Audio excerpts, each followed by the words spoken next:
გავაკეთოთ შემდეგი ამოცანა ნომერი 11. 11-ისაგან განსხვავებული კუთხეების მქონე სამკუთხედის უდიდესი კუთხე მეტია 130 გრადუსზე. ქვემოთ ჩამოთვლთაგან რომელ პირობას აკმაყოფილებს აუცილებლად ამ სამკუთხედის უმცირესი კუთხე. მოკლედ, ვიცით რომ უდიდესი კუთხე მეტია 130 გრადუსზე. თუ ერთ-ერთი კუთხე მეტია 130 გრადუსზე, ეს იმას ნიშნავს, რომ დარჩენილი კუთხეების ჯამი აუცილებლად უნდა იყოს ნაკლები 50 გრადუსზე. და თუ ის აუცილებლად უნდა იყოს ნაკლები 50 გრადუსზე, ვიღებთ რას? რომ სამკუთხედის უმცირესი კუთხე, ანუ რადგან 50 გრადუსში მოიაზრება ორივე კუთხე, სამკუთხედის უმცირესი კუთხე უნდა იყოს მის ნახევარზე ნაკლები მაინც.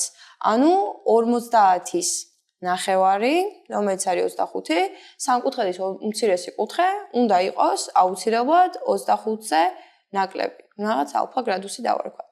იმიტომ უნდა იყოს, რომ ტოლი ვერ იქნება ეს კუთხეები, რადგან მე უმცირესი კუთხე აღარ გამოვა და მათი ჯამიც აუცილებლად 50 გრადუსზე ნაკლები უნდა იყოს. ესე იგი მივიღეთ რა, რომ სამკუთხედის უმცირესი კუთხე უნდა იყოს 25 გრადუსზე ნაკლები, რომელიც ჩვენთან არის პასუხი G. ახლა კი გავაკეთოთ ნომერი 12 და წავიკითხოთ მისი პირობა. როგორ შეიცვლება 18 რიცხვისგან შედგენილი მონაცემთა საშუალო, თუ ამ რიცხვებს შორის ერთ-ერთს შევამცირებთ 3-ით, ხოლო დანარჩენებს უცვლელად დავტოვებთ. მოკლედ, ჩვენი n არის 18, ესე იგი 18 რიცხვია და ერთ-ერთ რიცხვს ვამცირებთ 3-ით. თუ ვამცირებთ 3-ით, როგორ აისახება ეს დანარჩენებზე? ეს -3 აუცილებლად უნდა გაიყოს 18-ზეც, რადგან გვაქვს 18 რიცხვი. რადგან ერთი რიცხვის ცვლილებასაც კი შეუძლია რომ შეამციროს მონაცემთა საშუალო. ახლა შევკვეცოთ 3 18-თან, გვაქვს -1/6. ესე იგი რა გამოვა, რომ მონაცემთა საშუალო 1/6-ით შემცირდება. რომელიც ჩვენთან ემთხვევა პასუხ G-ს. გავაკეთოთ ნომერი 13. ოთხკუთხა პირამიდის ფუძე არის კვადრატი. რომლის გვერდის სიგრძეა 4 სანტიმეტრი. ერთ-ერთი გვერდითი წიბო ფუძის სიბრტყის მართობულია და უდრის 7 სანტიმეტრს. რას უდრის პირამიდის უდიდესი გვერდითი წიბოს სიგრძე? პირველ რიგში გავიაზროთ პირობა, დავხაზოთ. ვიცით რომ ერთ-ერთი არის მართობული სიბრტყის მიმართ, ამიტომ ფუძის კვადრატში უნდა გავავლოთ დიაგონალი და მის მიმართ იქნება მართობული. ეს ვიცით რომ არის 7 გრადუსი. ვიცით რომ გვერდის სიგრძე არის 4 და ახლა ჩვენ გვაინტერესებს რომელია უდიდესი სიგრძე. უდიდესი იქნება რა თქმა უნდა ეს და ახლა აუცილებელია ჯერ გავიგოთ დიაგონალის სიგრძე, რომელიც ვიცით რომ კვადრატის გვერდი განმავლებული ფესვი 2-ჯერ არის. ესე იგი დიაგონალის სიგრძე მივიღეთ 4 ფესვი 2 და ახლა კი პითაგორას თეორემის გამოყენებით გავიგებთ მესამე გვერდის სიგრძესაც. ესე იგი 4 ფესვი 2 უნდა ავიყვანოთ კვადრატში, დავუმატოთ 7-ის კვადრატი, ეს უდრის 16-ჯერ 2-ს დამატებული 49. აქეთ გამოვაგრძელებ. 32-ს რო დავუმატოთ 49 არის 81 და ვიცით რომ ფესვი 91-დან არის 9, ამიტომ ამ გვერდის სიგრძეც არის 9. ესე იგი გავიგეთ პასუხი რომ არის 9 და ეს ჩვენთან ემთხვევა პასუხ B-ს. გავაკეთოთ მე-14 ნომერი. მართკუთხა საკოორდინატო სიბრტყეზე AB და 2A-3B 5 წერტილები ერთმანეთის სიმეტრიულია კოორდინატთა სათავის მიმართ. რას უდრის A-ს დამატებული B? თუ ეს ორი წერტილი, ამოვიწეროთ ეს წერტილები AB და 2A-3B 5 არის სიმეტრიული, ესე იგი A უდრის, ანუ x კოორდინატი 1-ის უდრის მეორეს x კოორდინატს ოღონდ მინუს ნიშნით და ერთის y კოორდინატი უდრის მეორეს y კოორდინატს ოღონდ მინუს ნიშნით. გავითვალისწინოთ ეს ყოველივე რაც ახლა ვთქვი და დავიწყოთ ამოხსნა. ესე იგი A უდრის მინუს ნიშნით 200 გამოკლებული 3B-ს, ხო? ესე იგი ეს უდრის რას? 200 დამატებულ მინუს 200 დამატებული 3B. შემთხვევით დავწერე 3B. ახლა რას უდრის B? B უდრის მინუს ნიშნით 5, ხო? გავიგეთ უკვე B-ს მნიშვნელობა. B რომ არის -5. ახლა კი ეს B-რაც გავიგეთ, ჩავსვათ ზევით. ესე იგი არას უდრის A უდრის -200 დამატებული 3-ჯერ -5. გადავიტანოთ ამარცხენა მხარეს 3A უდრის -15. ესე იგი A უდრის -5. გავიგეთ ას მნიშვნელობაც, გავიგეთ ბ-ს მნიშვნელობაც და ახლა გვეკითხებიან მათ ჯამს. დავაჯამოთ -5-ს რო გამოვაკოთ -5 არის -10. შესაბამისად, სწორი პასუხი აქ არის G. გავაკეთოთ ნომერი 15. რამდენ ნატურალურ რიცხვზე იყოფა უნაშთოდ რიცხვი 5-ჯერ 3-ის კვადრატჯერ 2-ის მეოთხე ხარისხიო. საკმაოდ მარტივი ამოხსნა აქვს ამას, მიუხედავად პირობის სირთულისა. მოკლედ, დავწეროთ ეს რიცხვი ჯერ. და ახლა გავარკვიოთ თუ რამდენი გამყოფი აქვს მას. მოკლედ, ამ რიცხვის გამყოფებში მომრავლად გვაქვს რა? პირველი ვარიანტი რო განვიხილოთ, გვაქვს 5-ის ნული ხარისხი და ან 5-ის პირველი ხარისხი, ხო? ანუ შეიძლება ამ რიცხვს მასში ხუთიანი არ ქონდეს, ან შეიძლება ერთი ხუთიანი აქვს. რატომ არა ერთ ხუთიანზე მეტი? იმიტომ რომ მეტი ხუთიანი ფიზიკურად არ გვაქვს. კარგით, ახლა განვიხილოთ დანარჩენი შემთხვევები. თითოეულისთვის, ანუ რაც არ უნდა იყოს, იქნება 5 ნულ ხარისხში თუ 5 ერთ ხარისხში. ყოველივე შეიძლება აღმოაჩნდეს, როგორ? შეიძლება აღმოაჩნდეს 3 ნული ხარისხში შემდეგ, 3 პირველ ხარისხში, 3 კვადრატში, ხო? ანუ შეიძლება ამ რიცხვს ქონდეს შემდეგ ან 3-იანი საერთოდ არ ქონდეს, შეიძლება ქონდეს 1 3-იანი და შეიძლება ქონდეს 2 3-იანი, ხო? აი, ამის შემდეგაც კი შეგვიძლია განვიხილოთ რა, რომ დაგვრჩა ორიანები, ხო? ამ რიცხვს შეიძლება არ ქონდეს საერთოდ ორიანი, ანუ 2 ნული ხარისხში, შეიძლება ქონდეს 1 ორიანი, შეიძლება ქონდეს 2 ორიანი, შეიძლება ქონდეს 3 ორიანი და საერთოდაც შეიძლება ქონდეს 4 ორიანი. ესე იგი, მიუხედავად იმისა, თუ რა ვირჩიეთ თავიდან, ანუ 5 აქვს თუ არა, მერე რომელი 3, ანუ რამდენი 3-იანი აქვს, ამის შემდეგ გვაქვს კიდე 5 ვარიანტი, თუ რამდენი 2 აქვს იმასთან დაკავშირებით. ესე იგი, რა გამოვიდა? პირველ შემთხვევაში გვაქვს 2 ვარიანტი, მერე გვაქვს 3 ვარიანტი და მერე გვაქვს 5 ვარიანტი. ესე იგი, რა გამოგვივიდა, ხო? 2-ჯერ, 3-ჯერ, 5 გამყოფი შეიძლება მას ქონდეს.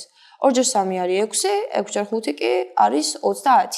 ესე იგი, გავიგეთ, რომ მას შეიძლება ქონდეს, კი არა, მას აუცილებლად აქვს 30 გამყოფი. და ჩვენთან წესით ეს ემთხვევა პასუხ D-ს. კი ბატონო, პასუხი, ანუ სწორი პასუხი გამოგვივიდა D. გავაკეთოთ ნომერი 16. რამდენი ელემენტისგან შედგება A-ს თანაკვეთა B-სთან სიმრავლე? თუ A სიმრავლე შედგება 35 ელემენტისგან, B სიმრავლე შედგება 28 ელემენტისგან, ხოლო A გაერთიანებული B-სთან სიმრავლე შედგება 57 ელემენტისგან. მოკლედ, ვიცით რომ A შედგება 35 ელემენტისგან და B შედგება 28 ელემენტისგან. ამ ამოცანის ამოსახსნელად საკმარისია ეს ელემენტები დავაჯამოთ, ხოლო შემდგომ კი გამოვაკლოთ მათი გაერთიანება. რადგან გაერთიანებაში ის თანაკვეთა შედის ერთხელ და არა ორჯერ. მიმატების შედეგად ჩვენ გავიგებთ იმ რაოდენობას, რომელშიც შედის A და B-ს თანაკვეთა ორჯერ და მოკლედ ამ ყველაფერს რო გამოვაკლებთ გაერთიანებას, დაგვრჩება თანაკვეთა ერთხელ. ესე იგი, ეს რა გამოვიდა? 63-ს რო გამოვაკლოთ 57, რომელიც არის 6. ესე იგი, სწორი პასუხი არის 6, რომელიც ჩვენთან ემთხვევა პასუხს. გავაკეთოთ ნომერი 17. მოცემული ლუწი ნატურალური რიცხვის გამყოფებს შორის ზუსტად 5 მარტივი რიცხვია. ქვემოთ მოყვანილი გამონათქვამებიდან რომელია აუცილებლად ჭეშმარიტი? ამ მარტივი გამყოფების ნამრავლი მოცემული ნატურალური რიცხვის ტოლია. ამ მარტივი გამყოფების ჯამი კვლავ მარტივი რიცხვია. ამ მარტივ გამყოფებს შორის უმცირესისა და უდიდესის ჯამი კენტი რიცხვია და ამ მარტივი გამყოფების ჯამი კენტი რიცხვია. მოკლედ, ამ მარტივი გამყოფების ნამრავლი მოცემული ნატურალური რიცხვის ტოლი შეიძლება არ იყოს, იმიტომ რომ რიცხვის გამყოფებს შორის არის 5 მარტივი რიცხვიო, იკითხეს და მათი გადამრავლებით შეიძლება ის მთლიანი რიცხვი არ მივიღოთ, ესე იგი პასუხი A გამოვრიცხეთ. ამ მარტივი გამყოფების ჯამი კვლავ მარტივი რიცხვია, ამას ვერ დავასკვნით, 5 მარტივი რიცხვია, შეიძლება მათი ჯამი არ იყოს მარტივი და ამ მარტივი გამყოფების ჯამი კენტი რიცხვია. შეიძლება არ იყოს, იმიტომ რომ განყოფებს 5 მარტივ რიცხვს შორის, ლუც ნატურალურ რიცხვის განყოფებს შორის აუცილებლად გაერევა შიგნით 2.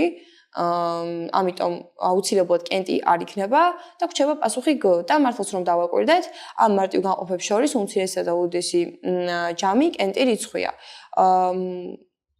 უმცირესი იქნება დიდი ალბათობით 2 და უდიდესი იქნება რაღაც სხვა რიცხვი და დიდი ალბათობით კი არა და დარწმუნებულად შეგვიძლია ვთქვათ, რომ მათი ჯამი აუცილებლად იქნება კენტი რიცხვი. გავაკეთოთ შემდეგი ნომერი 18. ყუთში მოთავსებულია თეთრი და შავი ბურთები. ამასთან ყუთში თეთრი ბურთების რაოდენობა 15%-ით აღემატება შავი ბურთების რაოდენობას. რას უდის ალბათობა იმისა, რომ ყუთიდან შემთხვევით ამოღებული ბურთი თეთრი ფერის იქნება. მოკლედ ვიცით, რომ ყუთში არის შავი და თეთრი ბურთები და ვიცით, რომ თეთრი ბურთების რაოდენობა 15%-ით აღემატება შავი ბურთების რაოდენობას. X იყოს შავი ბურთი და თეთრი იქნება რა? თეთრი იქნება 15%-ით მეტი, ანუ 1.15x, ხო? ახლა გვაინტერესებს რა იქნება ალბათობა იმისას, რომ შემთხვევით ამოღებული ბურთის ფერი იქნება თეთრი. ეს რომ გავარკვიოთ, თეთრი ბურთის ამოსვლის ალბათობა, თეთრი ბურთები ჯამში უნდა შევაფარდო მთლიანად ორივე ბურთის ჯამთან. ესე იგი იქნება რა? x დამატებული 1.15x, რომელიც ზემოთ უცვლელი დავტოვებთ და ქვემოთ რჩება 2.15x. x-ები შევკვეცოთ.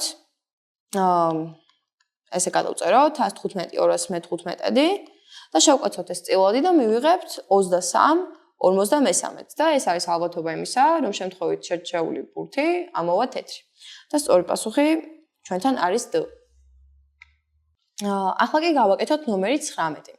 x კვადრატს გამოკლებული 7x დამატებული 5 უდრის 0-ს, განტოლებების ფესვებია a და b რიცხვები. იპოვეთ a კვადრატს დამატებული ab დამატებული 7b გამოსახულების მნიშვნელობაო. პირველ რიგში ამოვიწეროთ განტოლებები და ვთქვათ, რომ ამის ფესვები არის a და b. დავიწყოთ განტოლების ამოხსნა, ხო? გავიგოთ მისი დისკრიმინანტი. დისკრიმინანტი უდრის 59-ს გამოკლებული 20. რომელიც უდრის 29-ს. ფესვი არ ამოდის აქედან, მაგრამ არა უშავს, არა აუცილებელი ყოველ დისკრიმინანტიდან სუფთა ფესვი ამოდიოდეს. ესე იგი, რას ვიღებთ, რომ პირობითად a იყოს 7 დამატებული ფესვი 29, შეფარდებული 2-თან, ხოლო b იყოს 7 გამოკლებული ფესვი 29, შეფარდებული 2-თან. ახლა რადგან ეს მნიშვნელობები ვიცით, მოდით ჩავცოთ ეს მნიშვნელობები იმაში, თუ ისი გაგებაც გვაინტერესებს და ამოვხსნათ შემდეგი მაგალითი. ეკრანი ცოტა გადმოვწიე და ჩავცოთ ხო ეს რიცხვები. ესე იგი, რას ვიღებთ? 7 დამატებული ფესვი 29 შეფარდებული 2-თან აყვანილი კვადრატში, ამას დამატებული 7 პლუს ფესვი 29-დან შეფარდებული 2-თან გამრავლებული 7 მინუს ფესვი 29-დან შეფარდებული 2-თან.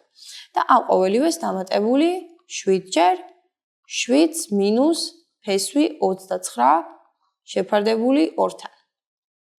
მოდით გავშალოთ ეს კვადრატი. 59-ს დამატებული 14 ფესვი 29 დამატებული 29 შეფარდებული 4-თან.